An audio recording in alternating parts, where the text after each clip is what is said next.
राजनीति में जो सबसे तेज चलता है या जो रफ्तार के साथ दौड़ता है वो बड़ा नेता बन जाता है। और कुछ ऐसी ही किस्मत की कर्मभूमि पर जन्म लिया था मध्य प्रदेश की पॉलिटिक्स में जीतू पटवारी इस नाम ने। आज वो मध्य प्रदेश के पूर्व कैबिनेट मंत्री तो हैं ही, बल्कि विपक्षी दल कांग्रेस के मीडिया विभाग के अध्यक्ष भी हैं। आने वाले दिनों में बहुत सारी चुनौतियां विपक्षी दल के सामने भी है और वर्तमान देश के जो हालात हैं, कोरोना संक्रमण काल के दौरान जनता जिस तरह से लॉकडाउन के दौरान अपने घर की चारदीवारी में बंद है, तमाम चुनौतियां हैं राजनीतिक दलों पर और राजनेताओं के कंधों पर है जनता के सरोकार वाली राजनीति का जिम्मा। ऐसे में खरी खरी बात करेंगे, सीधी बात करेंगे और जानने समझने की कोशिश करेंगे कि आखिर पूर्व मंत्री जीतू पटवारी के दिल में क्या है। जीतू जी, सबसे पहले बहुत बहुत स्वागत है आपका एमपी न्यूज के स्पेशल सेगमेंट में। ऐसा कहा जाता है कि ये वो दौर है जब शताब्दियों के बाद ऐसा अवसर आया है कि मनुष्य मनुष्य से दूर है, मानव मानव से दूर हो रहा है। हम सोशल डिस्टेंसिंग का पालन कर रहे हैं, फिजिकल डिस्टेंसिंग का पालन कर रहे हैं। देश में जो चुनौतीपूर्ण हालात हैं, इसे लेकर आपकी पहली टिप्पणी क्या है, आपके मन में क्या ख्याल आता है? ये विश्व में महामारी है और मैं मानता हूँ कि ये जरूर है कि ये आज इंसान को क्या है वो और क्या है ये पृथ्वी, ये क्या है प्रकृति और प्रकृति का न्याय क्या होता है और प्रकृति के नियम क्या होते हैं, ये सीखने को मानव को मजबूर कर दिया है। अंधी दौड़ में हम इंसान एक ईश्वर के आराधना को छोड़ते हुए लग गए थे। ईश्वर ने फिर कहा, प्रकृति ने फिर कहा कि मैं हूँ, मुझसे बड़ा कोई नहीं है। तो मैं मानता हूँ बड़े बड़े पदों पे बैठे हुए लोग, बड़े बड़े आर्थिक संपन्न लोग, अच्छी से अच्छी महत्वाकांक्षाओं की उड़ान भरने वाले उत्साही हमारे युवा साथी, सब इस भाव में रहे कि नहीं, ईश्वर है इस दुनिया में, प्रकृति है इस दुनिया में और उसके नियम को पालना चाहिए। मैं मानता हूँ ये हमें आत्ममंथन पर मजबूर करती है। मैं मानता हूँ कि ये नफरत रहित, घृणा रहित मानवीय धारणाओं को जीने पर समाज को मजबूर करती है, मानव जाति को मजबूर करती है और यही सीख हम सबको इससे लेना चाहिए। लेकिन जीतू जी, सबसे बड़ी बात यह है कि ये वैश्विक महामारी है, पूरा विश्व इससे जो है संघर्ष कर रहा है, जूझ रहा है। भारत में जब कोरोना संक्रमण के मामले के आने की आहट हो चुकी थी, उसके बावजूद आखिर कहाँ चूक रह गई? क्या देश की सरकार ने देरी कर दी या जिन राज्यों में आज आंकड़े हैं, रेड स्पॉट्स है, वहाँ की सरकारें उदासीन रही? नहीं, बात यह है कि ये कोरोना हिंदुस्तान में आया हवाई रास्ते से।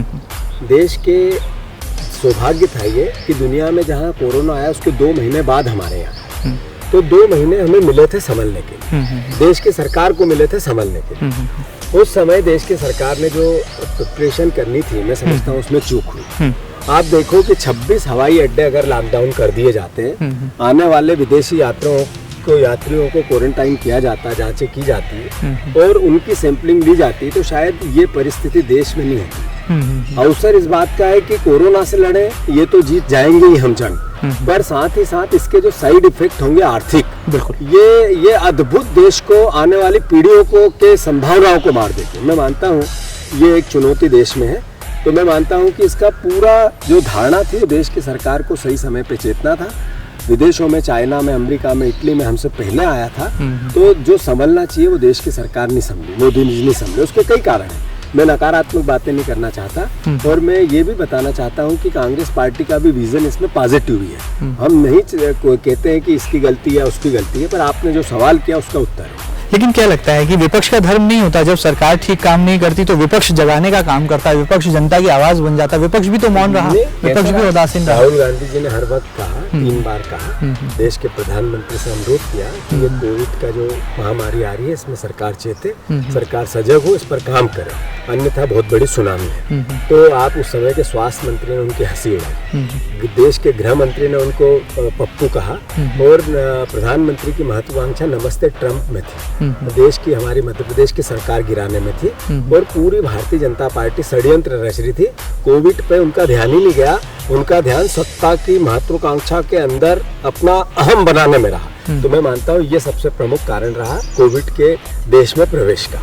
चलिए, देश में प्रवेश की बात करें, लेकिन हिंदुस्तान के दिल एमपी की अगर हम बात करें तो एमपी में भी ये मामले तब आना शुरू हो गए थे। कहा जाए प्राथमिक तौर पर ऐसी संभावनाएं जताई जा रही थी जब मध्य प्रदेश में कमलनाथ सरकार थी, यानी कि कांग्रेस की सरकार थी।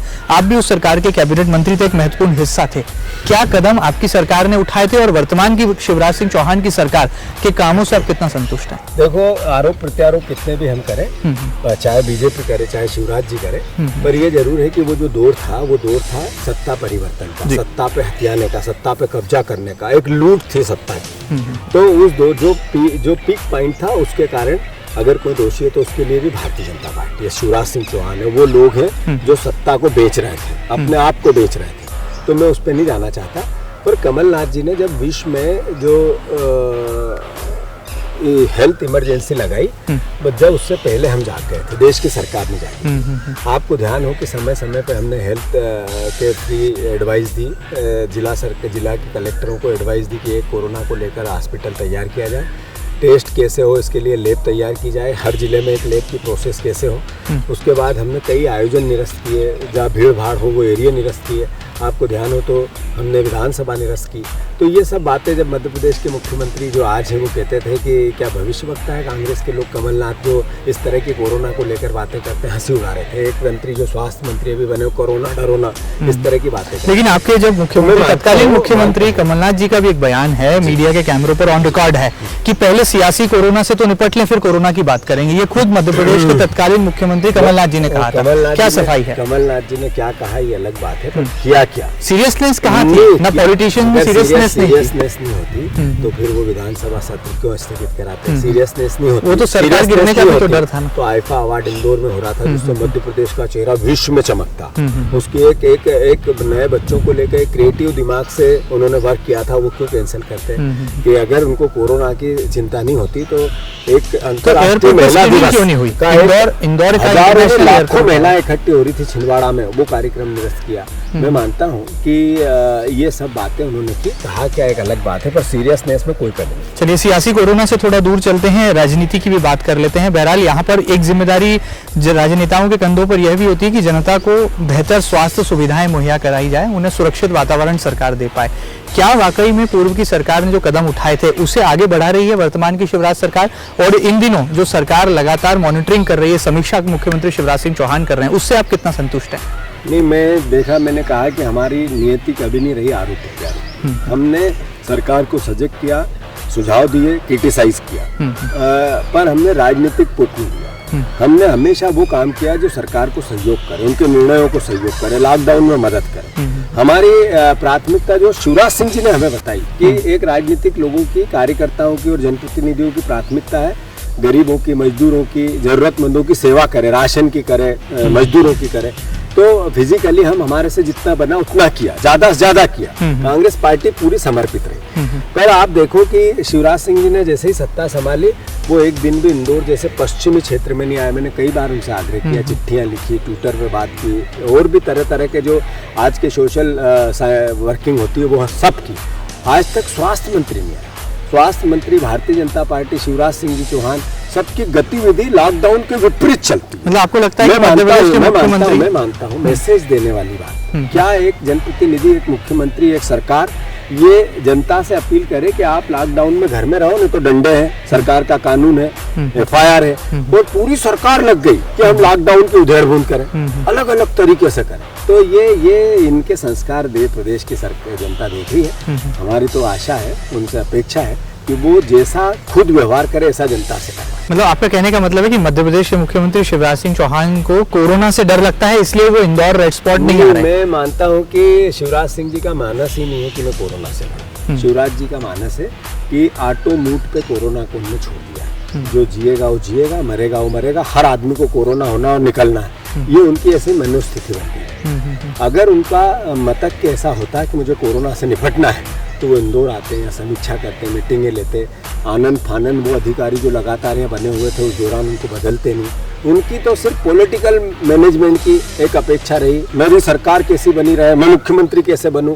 पॉलिटिकल मेरा जितने भी जो मेरे मोटिव है वो कैसे प्ले हो, उस पर उनका फोकस है। उनका कोरोना पे फोकस नहीं है, जनता पे फोकस नहीं है, और उनकी मनोस्थिति नहीं है, विचलित जैसे दिखता है। आपकी मनोस्थिति क्या है? आपका फोकस किस पर है? कांग्रेस पार्टी का फोकस आखिर किस बात पर है? कांग्रेस पार्टी का फोकस शुरू दिन से, पहले दिन से, जिस दिन कोविड आया, सोनिया गांधी ने एक संदेश दिया कि हमें सरकार के साथ रहना है, कार्यकर्ता वो काम सब करे जो सरकार चाहती है, नए नियम चाहते हैं, कानून चाहते हैं, लॉकडाउन के पालन करें। दूसरा हमारा फोकस गरीबों की सेवा, और तीसरा हमारा फोकस मजदूरों की मदद। मैं मानता हूं कि कुल मिला के सरकार के सारे, हम कितना क्रिटिसाइज किया हमने सरकारों को, कितना क्रिटिसाइज किया हमने मोदी जी को, कितना क्रिटिसाइज किया हमने शिवराज जी को, पर सारा काम वही किया जो उन्होंने हमें कहा या सरकार ने हमने कोई हरकत ऐसी नहीं की कि हम हमारी सरकार है और प्रदेश हमारा है। कोविड सबसे महत्वपूर्ण है, उसकी भूमिका हमारी क्या है वो पॉजिटिव हमने निभाई, बस एक ही मोटिव है। अच्छा, अब हल क्या है? चलिए माना कि अब आप सरकार में यदि होते तो क्या इस कोरोना संक्रमण से मुक्ति दिला पाते? आपके पास कोई ऐसा प्लान था?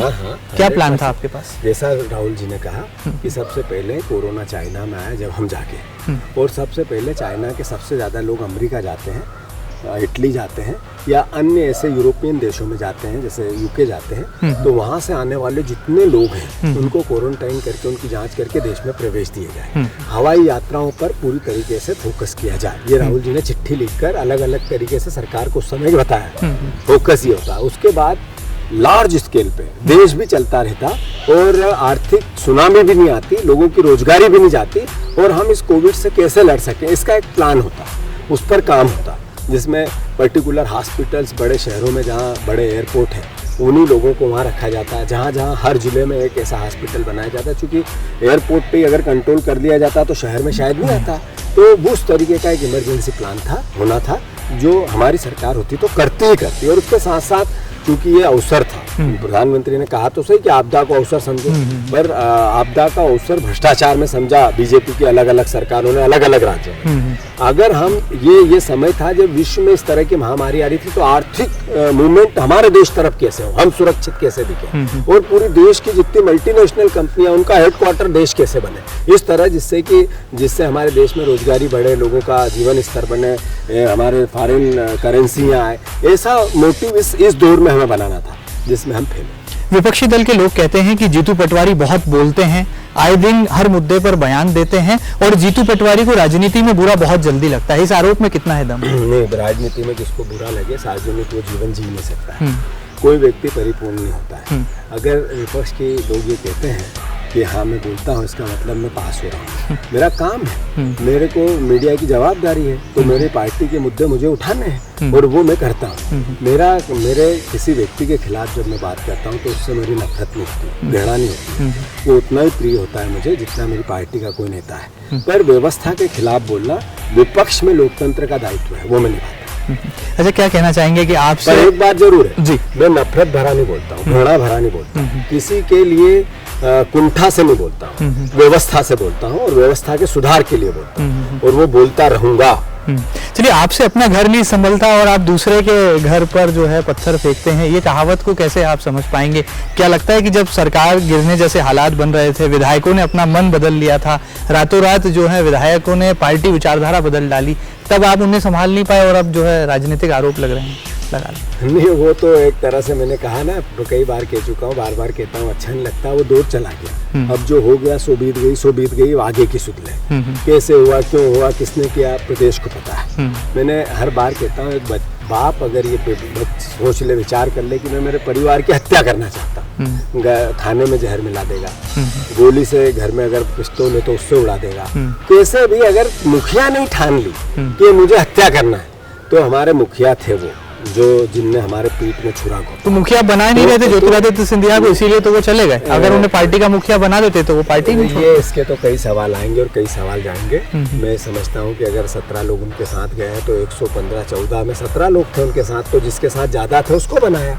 घर परिवार के सदस्य जिसने कहा कि हम ज्यादा लोग इसके साथ हैं, हम इस पे भरोसा है, तो उसको लोकतंत्र क्या है? लोकतंत्र ऐसा तो नहीं कि 14 लोगों में बना दे और 100 लोगों को छोड़ दे, ये तो नहीं हो सकता है। तो मैं मानता हूँ ये प्रदेश समझता है कि क्यों गए, कैसे गए, किस लिए गए, तो अभी धीरे धीरे और बढ़ते जाएगी, ये पता चल जाएगा कि झांसी की रानी की हत्या क्यों की भाई, इस देश में क्यों, पता नहीं है क्या किसी को। लेकिन जब तक आपकी पार्टी में थे, जब तक आपको झांसी की रानी याद नहीं, जब तक वो आपकी पार्टी में थे, ज्योतिरादित्य सिंधिया तक झांसी की रानी याद नहीं। इसका उत्तर दूंगा, पर ये पहले होने दे।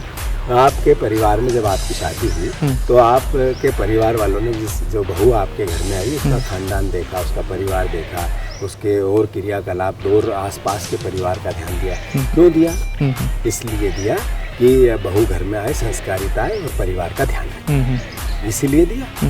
हमने जो भावना बनी हमारी, वो हम चूक गए, हम नहीं देख पाएंगे, गलती है कांग्रेस। मतलब सास बहू की खूबियां और खामियां नहीं समझ पाए। हाँ बिल्कुल, खानदानी हमारी जो हमें देखना था कि ये तो झांसी की रानी वाला परिवार है, इसको मुखिया कैसे बना है, डिक्टेटर है, ये ध्यान देना था कांग्रेस पार्टी ने, वो चूक हुई। उस कारण से हमें ये दिन देखने पड़े।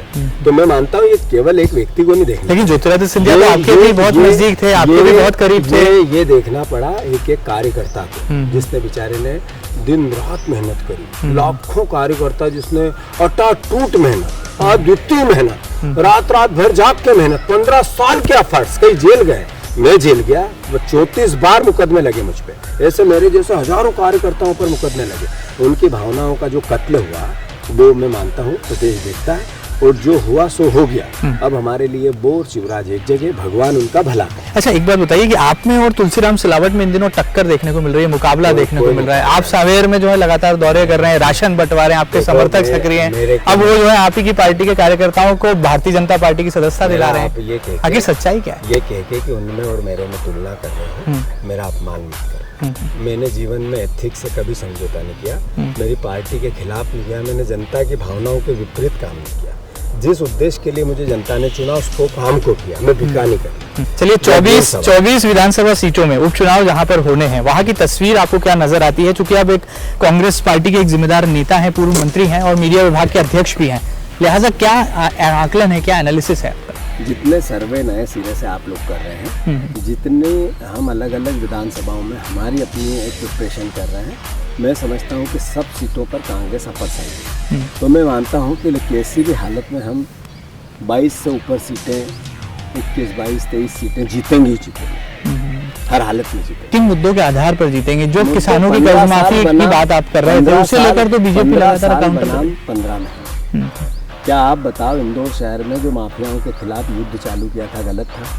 15 साल तक जिनको प्लाट नहीं मिल रहे थे, इन लोगों को प्लाट मिलना चालू हो गए थे, गलत था? इंदौर शहर में आपका जो बिल है बिजली का, आज कितना आया इस महीने का, जरा आप आकलन कर लो। और जब कमलनाथ की सरकार थी 150 रुपया 150 यूनिट, क्या वो गलत था? 150 रुपया 15 साल में 300 रुपया गरीबों की पेंशन की, और एक ही साल में वो एकदम से 600 कर दी, क्या गलत किया?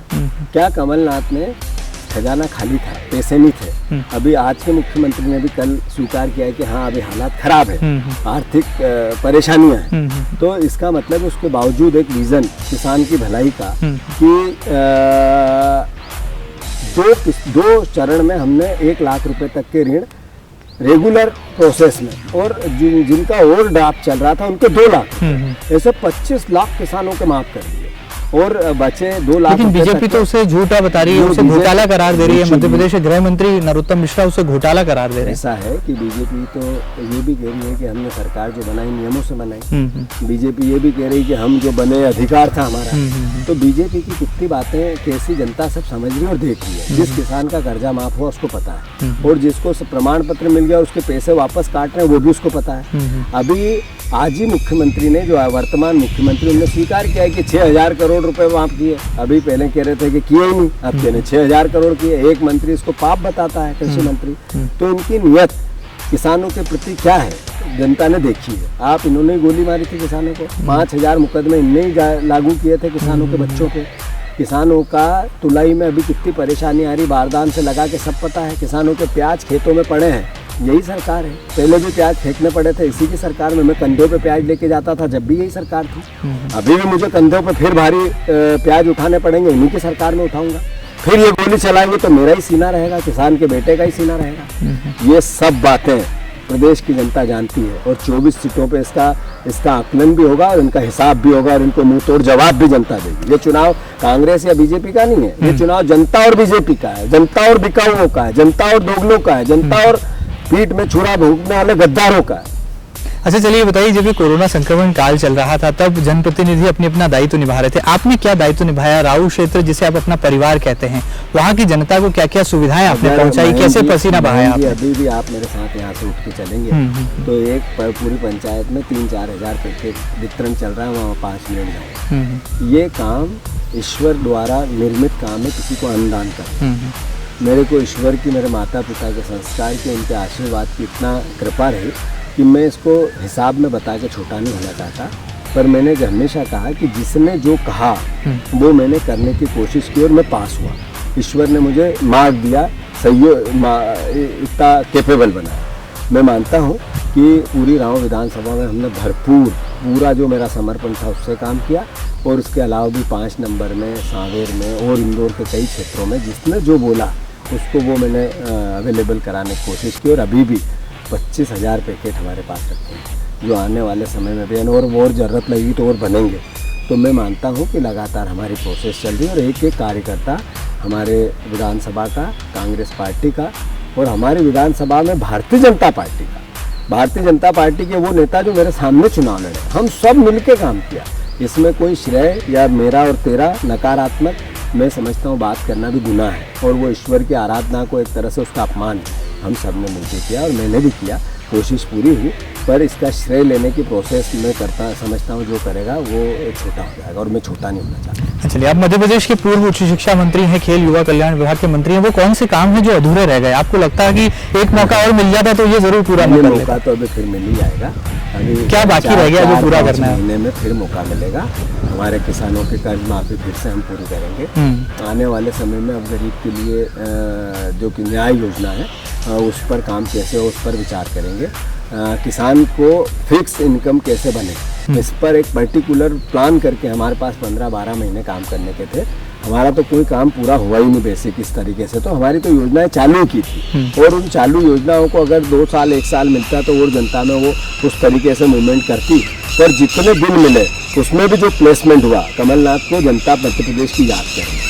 और इस बार जो 24 चुनाव होंगे उसमें कमलनाथ के नाम पे, उनके काम के नाम पे, उनके व्यक्तित्व के नाम पे भी वोट है, और वही एक आधार है कि हम बहुत भारी बहुमत से जीतेंगे। अच्छा, ये बताइए कि राजनीति में कहा जाता है कि किंग मेकर बड़ा होता है। दिग्विजय सिंह जी के बारे में कहा जाता है कि उनके सबसे ज्यादा विधायकों से संपर्क रहते हैं, सबसे ज्यादा समर्थक उनके जो है टिकट पाते हैं, और सरकार बनाने में भी वो भूमिका निभाते हैं। लेकिन यहाँ पर कहाँ चूक हो गई कि दिग्विजय सिंह जैसे चाणक्य नेता भी नहीं समझ पाए? अब उनकी रणनीति कितनी काम कर रही है? क्या अभी भी वो साथ है? मैं मानता हूँ कि ये दूर चला गया। नहीं, आने वाले कल में भी क्या अब जो नए चेहरे तय होंगे, ग्वालियर जैसा क्षेत्र जो सिंधिया बहुल क्षेत्र है, हमारे से चूक हो गई, तो चूक इसलिए हमें ये एक तरह से एहसास है उस बात का। आने वाले समय में एकजुट होकर सारी पार्टी लगी, उसमें दिग्विजय सिंह जी का भी अपना अहम रोल है। मैं मानता हूँ कि अभी नेतृत्व का जो आधार है वो कमलनाथ है, और सब मिलकर हम इस प्रोसेस को करके जीतेंगे। क्या जीतू पटवारी को गुस्सा बहुत आता है राजनीति में, इसीलिए उनके बयान लगातार आते रहते हैं? मैं कभी गुस्सा नहीं आता, आज तक कभी मेरे को आपने गुस्से में देखा नहीं? मैं नहीं, ऐसा आरोप लगता है मेरे पे कभी गुस्सा ही नहीं। मैं किसी से नफरत नहीं करता, और जो नफरत नहीं करता उसको गुस्सा नहीं आता। मैं व्यवस्था के खिलाफ बयान देता हूँ, मेरा काम है, विपक्ष का काम है। मेरे विपक्ष में आज मान लो कैलाश विजयवर्गीय जी है, या सुमित्रा महाजन है, या शंकर लालवानी है, या सारे विधायक हैं बीजेपी के, सबसे मेरा प्यार है। कोई ऐसा व्यक्ति नहीं जो मुझसे प्यार नहीं करता, और मैं भी सबसे करता हूँ। कोई व्यक्तिगत कोई आधार नहीं। और उनको मेरा शिवराज सिंह जी भी हमारे प्रदेश के मुख्यमंत्री थे। मैं मानता हूँ कि 100 बुराई मैं करूँ फिर भी कुछ अच्छा ही होगा। हर व्यक्ति में अच्छा और बुरा दोनों होता है।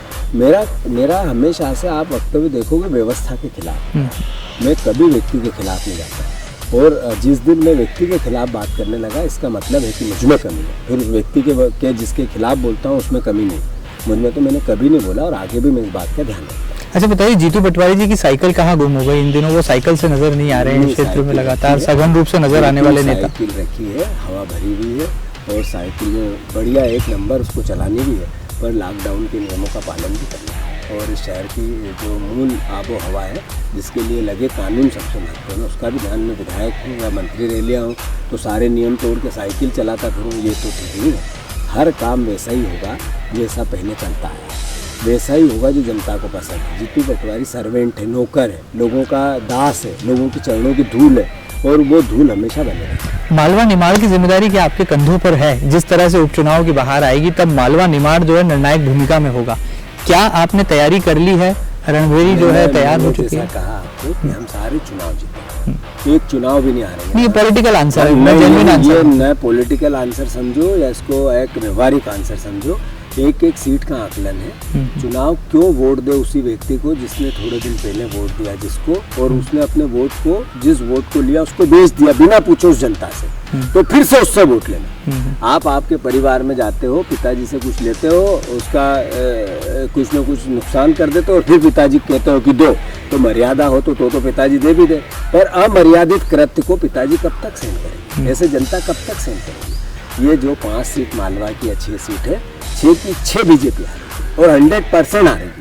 और जब मैं ये हारेगी तब हम दोनों भाई मिलके, फिर मैं आपके यहाँ तो आता ही रहता हूँ, MP न्यूज़ का तो मैं फेवरेट हूँ, हमेशा आऊँगा।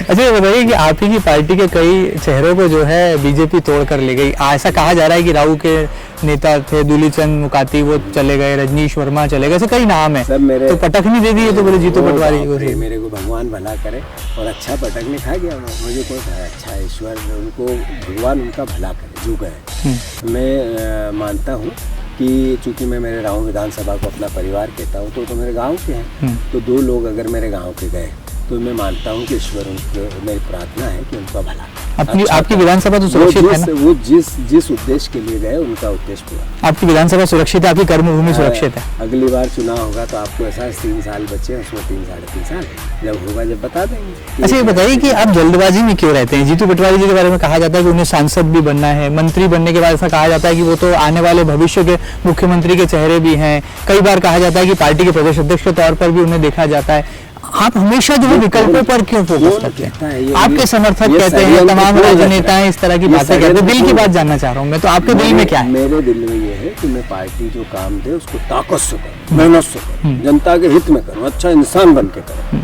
और कभी भी कल क्या मिलेगा उसकी चिंता बना करे, आज क्या है मेरे पास उस पर काम करूँ। और मैंने, आपने मेरा, आप भविष्य की बातें कर रहे हैं, मेरे इतिहास या हिस्ट्री की बात करोगे तो मैंने वर्तमान को ही जिया है। जब जो मिला उसको जिया है, वैसे ही जिया, और विनम्रता से जिया, पैर छू के जिया, कभी अहंकार नहीं आने दिया। तो मैं मानता हूँ कि अहंकार रहित, पर अहंकार और निडरता में एक अंतर है। निडर भी हूँ मैं, अहंकार नहीं आने दिया पर डरा भी नहीं किसी से, उस तरह के भाव के साथ काम किया और आगे करता रहा। क्या आप ही की पार्टी के कई नेता आपसे घृणा करते हैं क्योंकि बहुत कम उम्र में जीतू पटवारी ने कैबिनेट मंत्री का दर्जा भी पा लिया और जनता के बीच में लोकप्रियता भी हासिल कर ली? क्या इन तमाम बातों में सच्चाई है? राजनीति में इस तरह की बात है, कोई किसी से प्यार करता है, कोई किसी से थोड़ी दूराभास रखता है, होती हुई प्रक्रिया। इसके लिए कभी चिंतित नहीं होना चाहिए। हमारा धर्म क्या है? हमसे जो प्यार करे उससे भी प्यार करना, और हमसे जो नफरत करे उससे भी प्यार करना। आप देखोगे मेरे सामने जो चुनाव लड़ते हैं, मैं उनसे प्यार की बातें करता हूँ, उनके घर जाता हूँ, चाय पीता हूँ, कभी नफरत। आज तक मैंने मेरे सामने जो चुनाव लड़ा उसकी कभी नेगेटिव बात की हो तो आप बताओ, कोई बयान आया तो बताओ, प्यार की बात की। तो फिर एक व्यक्ति सबसे ज़्यादा नफरत किससे कर सकता है? जिससे वो सामने लड़ता है। जब मैं उसी से कभी कभी कोई घृणा नहीं रखता हूँ तो नेचुरल है, सामान्य प्रक्रिया है। इसलिए मैं मानता हूँ सार्वजनिक जीवन में हमेशा अहंकार रहित, नफरत रहित अपना लाइफ स्टाइल बनाना चाहिए, और मैं उसकी कोशिश करता हूँ। अच्छा ये बताइए, कांग्रेस ही जानना चाहते हैं कि पूर्व मंत्री जीतू पटवारी जी का प्रेमचंद गुड्डू जी से क्या प्रेम है कि उनकी कांग्रेस में वापसी की पटकथा भी आपने लिखी और बहुत जल्दी आप उन्हें पार्टी में सदस्यता भी दिलाने वाले हैं। गुड्डू तो कांग्रेस ही थे, वो तो भाजपा ही थे। अभी फरवरी में उन्होंने कहा कि मुझे मिस्टर विभीषण के कारण जब मेरे साथ अन्याय हो रहा था तो मुझे छोड़नी पड़ी, और ये इतिहास बताता भी है। अब चूंकि वो उधर चले गए तो मुझे इधर आना पड़ेगा। तो आप उन्होंने जब पार्टी से मंशा जाहिर की, उन्होंने 3 महीने पहले की, आज नहीं की, या चुनाव आए जब नहीं की, या ये चले जाएंगे ये आभास भी नहीं था, 3 महीने पहले की। तो पार्टी विचार कर रही थी, पार्टी विचार करके निर्णय ले लेगी जल्दी से। मतलब प्रेमचंद गुड्डू सांवेर का चुनाव कांग्रेस पार्टी से ही लड़ेंगे? अगर पार्टी निर्णय लेगी लड़ेंगी।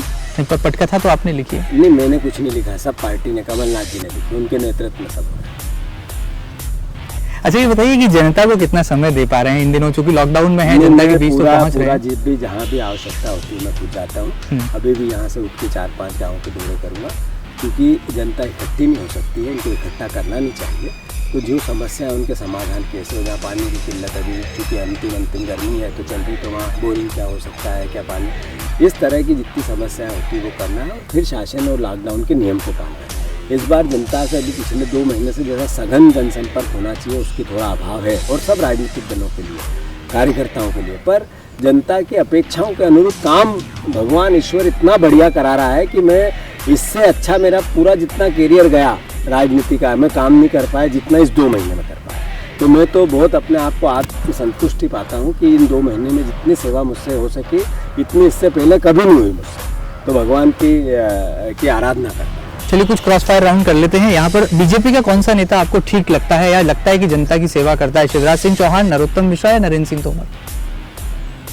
तीनों कुछ न कुछ करते हैं, पर तीनों सब कुछ नहीं करते। कांग्रेस में कौन पसंद है, राहुल गांधी, प्रियंका गांधी या सोनिया गांधी? तीनों पसंद है। पॉलिटिकल एडमायर किसको मानते हैं, इंस्पिरेशन किसको मानते हैं, कमलनाथ, दिग्विजय या और कोई? ये राजनीति में हर व्यक्ति में अच्छा ही होती है, सबसे नहीं। आने वाले कल के लिए क्या मिशन है? मुख्यमंत्री बनना है या केंद्र में जाना है? आने वाले समय में कांग्रेस की सरकार। चलिए, ये जीतू पटवारी की शैली है, ये जीतू पटवारी का सियासी अंदाज है कि उनके मन में जो है वही उनकी जुबान पर है, और शायद यही वजह है कि जनता के बीच में इतने कम समय में इतने ज्यादा लोकप्रिय भी हैं और राजनीति में बेबाकी को बहुत उच्च कोटि का स्थान दिया जाता है। शायद यही वजह है कि आने वाले दिनों में जीतू पटवारी को मध्य प्रदेश ही नहीं बल्कि इस देश की पॉलिटिकल तस्वीर में एक बड़ी जगह मिलना तो तय है, लेकिन फिलहाल वो जनता की सेवा करना चाहते हैं, मध्य प्रदेश की सेवा करना चाहते हैं और कोरोना संक्रमण काल में जनता को इन तमाम चुनौतियों से छुटकारा भी दिलाना चाहते हैं। बहरहाल देखना बहुत लाजमी हुआ कि मध्य प्रदेश में जो 24 सीटों पर उपचुनाव यानी कि अग्नि परीक्षा होनी है, क्या उसमें कांग्रेस पास होती है, क्या रणनीति यहाँ पर तय होती है, या भारतीय जनता पार्टी पर जनता भरोसा दिखाती है। रही बात जीतू पटवारी के दिल की, तो वो भी हमने यहाँ पर जानने समझने की कोशिश की है। उम्मीद है कि एमपी न्यूज के तमाम दर्शकों को ये खास साक्षात्कार जरूर पसंद आएगा। ताजा तरीन खबरों के लिए कहीं मत जाइएगा, लगातार देखते रहिएगा आपका अपना न्यूज चैनल एमपी न्यूज। फिलहाल दीजिए इजाजत, नमस्कार।